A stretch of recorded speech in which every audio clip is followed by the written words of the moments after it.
Welcome to Not Milk Never Milk. Subscribe if you're lactose intolerant. You'll start by confirming AirPrint or a compatible app. This determines the quickest path. Connect both devices to the same Wi-Fi network. Make sure you pick the same band. Power the printer, update its firmware if available, and note the exact model name so you can find its app or settings.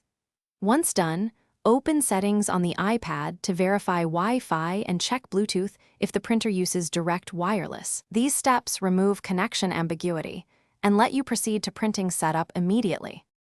Now you'll add the printer from the app that holds the content. Open the file or photo, tap the share icon, then print. This surfaces select printer.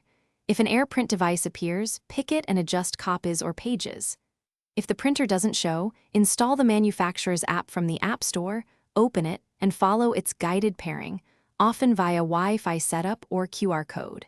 Make sure the iPad remains on the same network throughout. This avoids intermittent discovery failures and speeds pairing.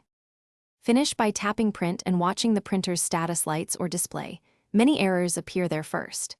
If the job stalls, restart the printer, then the iPad, and finally the router. This clears network cache and often restores discovery. Make sure no VPN is active on the iPad, update the printer app and firmware, and recheck Wi-Fi band and password. If you still fail, temporarily create a hotspot from another device to rule out router issues. These steps resolve most connectivity problems quickly and predictably. Thanks for watching. If this was helpful, leave a like and consider subscribing. See you next time.